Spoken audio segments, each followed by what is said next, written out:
بسم اللہ الرحمن الرحیم۔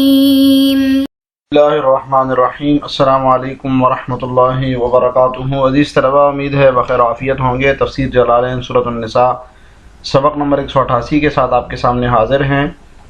آج کا سبق انشاءاللہ ان الذین آمنوا ثم کفروا ثم آمنوا سے لے کر آیت نمبر 140 جمیعہ تک ہوگا۔ تو آئیے عزیز طلبہ سبق کی ابتدا کرتے ہیں۔ اعوذ باللہ من الشیطان الرجیم، بسم اللہ الرحمن الرحیم۔ ان الذین آمنوا ثم کفروا ثم آمنوا، ترجمہ دیکھیے، جو لوگ ایمان لائے پھر کافر ہو گئے پھر ایمان لائے،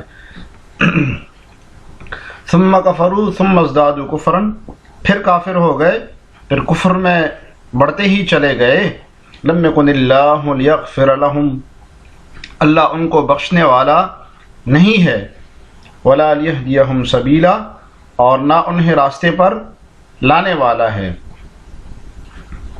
یہ عزیز طلبہ، اس آیت کے بارے میں دو رائے ہے مشہور۔ ایک یہ کہ یہ آیت منافقوں کے بارے میں نازل ہوئی اور منافقوں کے ایک خاص گروہ کے بارے میں نازل ہوئی جو کبھی ایمان لاتے تھے اور کبھی کفر اختیار کرتے تھے۔ تو وہ لوگ جو پہلے ایمان لائے پھر مرتد ہو گئے، کافر ہو گئے اور کفر پر جمے رہے اور ان کو اسی حالت میں موت واقع ہو گئی، ان سے وہ لوگ مراد ہے۔ جبکہ بعض لوگوں کا خیال یہ ہے، جن میں سے صاحب جلالین بھی ہے، کہ یہ آیت یہود کے بارے میں نازل ہوئی کہ وہ پہلے ایمان لائے موسیٰ علیہ السلام پر، پھر بچڑے کی پوجا کر کے وہ کافر ہو گئے، پھر انہوں نے اس بچڑے کی عبادت سے توبہ کر کے پھر وہ ایمان لے آئے موسیٰ علیہ السلام پر، پھر اس کے بعد وہ عیسیٰ علیہ السلام پر ایمان لائے، عیسیٰ علیہ السلام کا انہوں نے کفر کیا، انکار کیا، اور پھر اس پر بڑھتے چلے گئے، یعنی کہ محمد صلی اللہ علیہ وسلم کا بھی انکار کیا اور اسی میں ہی ان کی موت واقع ہو گئی۔ یہ ان کے بارے میں ہے جی۔ ان الذین آمنوا بموسیٰ وہم الیہود، وہ لوگ جو ایمان لائے موسیٰ علیہ السلام پر، وہم الیہود، اور یہ کون لوگ تھے؟ یہ یہود تھے۔ تو یہ ایک رائے ہے کہ اس سے مراد یہود تھے، ایک رائے یہ ہے کہ یہ منافقین کے بارے میں یہ آیت نازل ہوئی جی۔ وہم الیہود، وہ یہود ہے۔ ثم کفروا، پھر انہوں نے کفر کیا، بعبادت العجل، بچڑے کی پوجا کر کے، بچڑے کی عبادت کر کے۔ تو بنی اسرائیل تھے، یہود تھے۔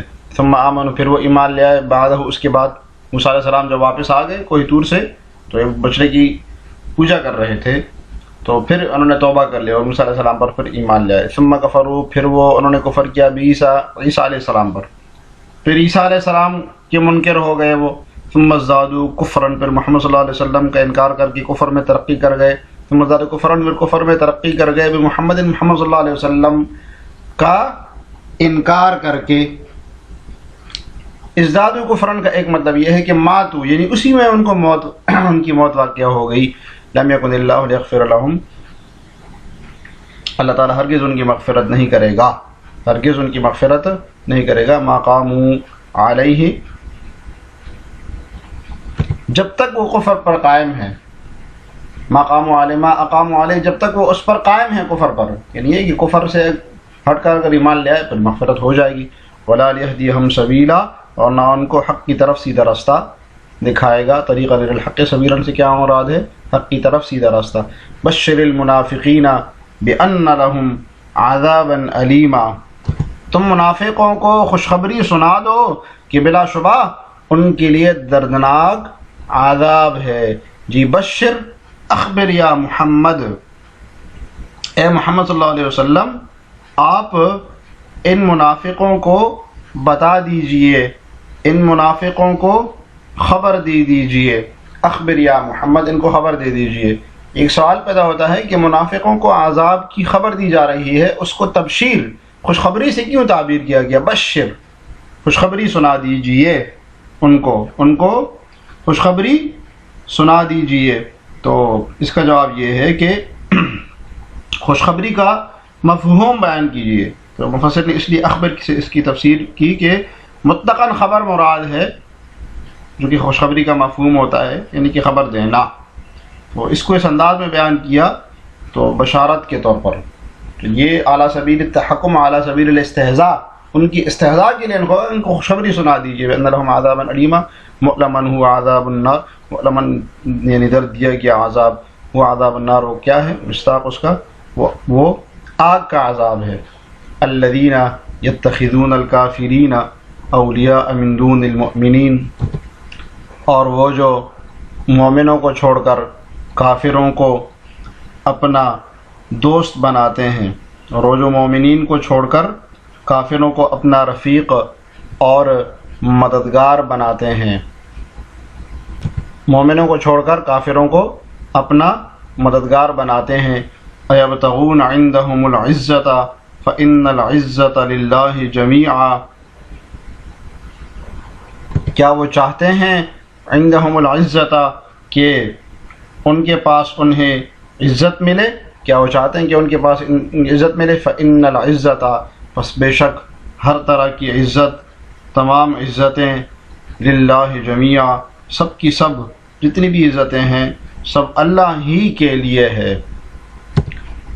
جی الذین بدل او نعت للمنافقین، اس کی ترکیب کر رہے ہیں صاحب جلالین کہ الذین کو بدل بنا دے منافقین سے، جو منافقین گزرا ہے بشر المنافقین، یا یہ کہ صفت ہے منافقین کی، منافقین کی اس کی صفت بھی بنا سکتے ہیں اور بدل بھی بنا سکتے ہیں، دونوں جائز ہے، موصوف صفت بھی اور اسی طریقے سے بدل مبدل منہ بھی۔ یتخذون الکافرین اولیاء من دون المؤمنین، مومنین کے سوا کافروں کو اپنا مددگار اور رفیق بناتے ہیں، مددگار اور اپنا رفیق بناتے ہیں۔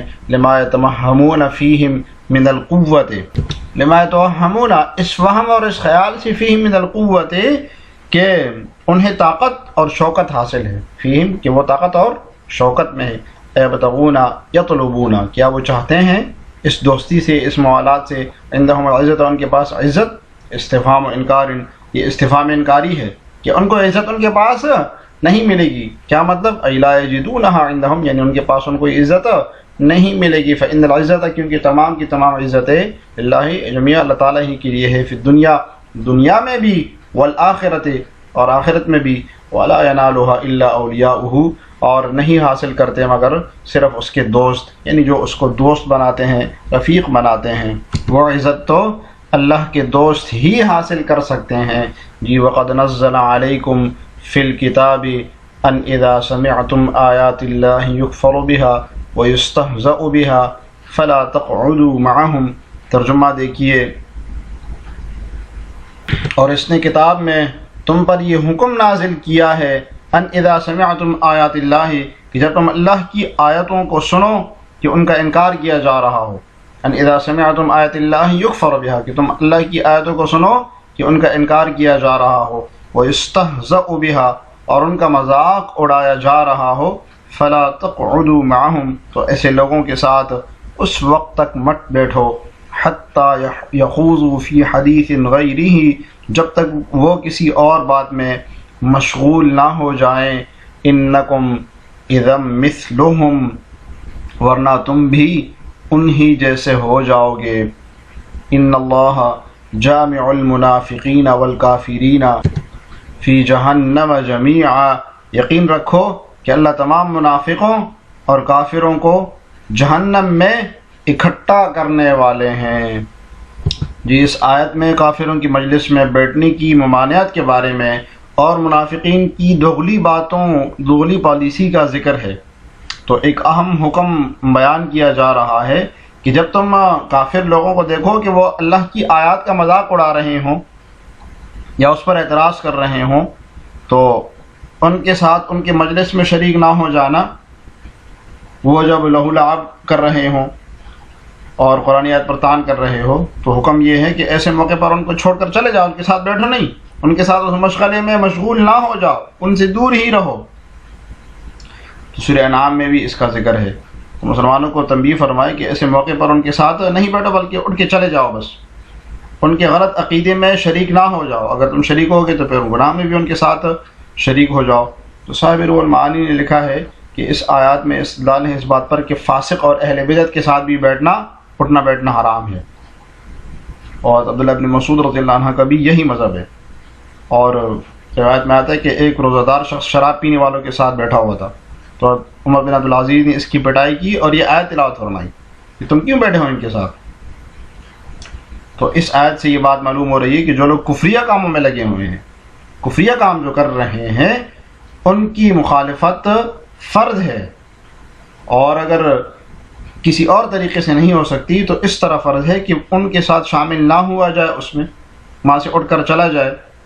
صرف قلبی یا چہرے اعراض کافی نہیں ہے، بلکہ جسمانی طور پر بھی ان کے ساتھ اعراض کرنا ضروری ہے.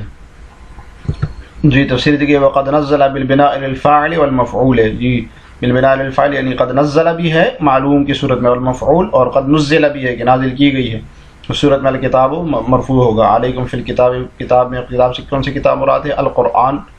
قرآن میں بیان ہوا ہے، یہ نازل ہوا پہلے سے. کہاں پر؟ فی سورۃ الانعام، سورہ انعام میں. یہ سورہ انعام کی آیت نمبر 68. وَإِذَا رَأَيْتَ الَّذِينَ يَخُوضُونَ فِي آيَاتِنَا فَأَعْرِضْ عَنْهُمْ حَتَّى يَخُوضُوا فِي حَدِيثٍ غَيْرِهِ. تو فرمایا کہ جب آپ دیکھیں یخوضون فی آیاتنا کہ وہ ہماری آیات میں غور و خوض کر رہے ہیں، یعنی غلطیاں نکال رہے ہیں، فأعرض عنہم، تو آپ ان سے اعراض کیجیے، حتی یخوضوا فی حدیث غیر، یہاں تک کہ آپس میں اپنی باتوں میں جب تک نہ لگ جائیں. یہ ذکر ہے. ان مخففۃ واسمها محذوف. ان مخففہ ہے یعنی ان تھا، تو مخففہ من المثقلہ ہو گیا، اس کا اسم عموما محذوف ہے. ای انہ، یعنی بے شک ایسا ہو کہ اذا سمعتم آیات اللہ، جب تم اللہ کی آیات کو سنو، القرآن یعنی قرآن جب سنو، تو آیت اللہ کا مصداق کیا ہے؟ قرآن. الف لام عہد ذہنی کا ہے، یا اضافت عہد ذہنی کی ہے. یکفر بہا کہ اس کا انکار کیا جا رہا ہو، کفر کیا جا رہا ہو، استہزاء بہا اور اس کا استہزاء کیا جا رہا ہو. فلا تقعدوا معهم، تو ان کے ساتھ نہ بیٹھو. کن کے ساتھ؟ الکافرین، ان کافروں کے ساتھ، المستہزئین، استہزاء کرنے والوں کے ساتھ. حتی یخوضوا فی حدیث غیرہ، حتیٰ کہ وہ کسی اور بات میں مشغول ہو جائیں، حتیٰ کہ وہ کسی اور بات میں مشغول ہو جائیں. انکم، بے شک پھر تم، اذن اس وقت، کس وقت؟ ان قعدتم معہم، جب تم ان کے ساتھ بیٹھ جاؤ، مثلہم، ان کی طرح ہو جاؤ گے. کس چیز میں؟ فی الاسم، گناہ میں، یعنی گناہ میں تم ان کے ساتھ برابر ہو جاؤ گے. تو اشارہ ہے کہ کفر میں تشبیہ نہیں ہے بلکہ معصیت ہوگی. یعنی اگر کافر قرآن کا مذاق اڑا رہے ہوں اور ان کے ساتھ کوئی مسلمان اس طرح شامل ہو گیا تو کافر تو نہیں ہوگا وہ، لیکن معصیت ہوگی بہرحال اس کو. ان اللہ جامع المنافقین والکافرین فی جہنم جمیعا، بے شک اللہ تعالیٰ منافقوں اور کافروں کو جہنم میں سب کے سب کو ایک ساتھ جمع کریں گے. کما اجتمعوا فی الدنیا، جیسے کہ جمع ہو گئے ہیں وہ دنیا میں، علی الکفر والاستہزاء، کفر اور استہزاء کے اوپر، جو کہ قرآن کا کفر کر رہے ہیں، انکار کر رہے ہیں اور مذاق اڑا رہے ہیں. جیسے سلوا آج کا سوال یہ ہے کہ اس سبق میں سورہ الانعام کا حوالہ دیا گیا ہے، تو سورۃ الانعام کی کون سی آیت کی طرف اس کا حوالہ دیا گیا ہے ہم نے پڑھا ہے بہت اچھے طریقے سے. آیت بیان کیجیے گا، کمنٹس میں جواب ضرور دیجیے گا. اللہ تعالیٰ ہمیں جلالین پڑھنے سمجھنے کی توفیق عطا فرمائے. السلام علیکم ورحمۃ اللہ وبرکاتہ.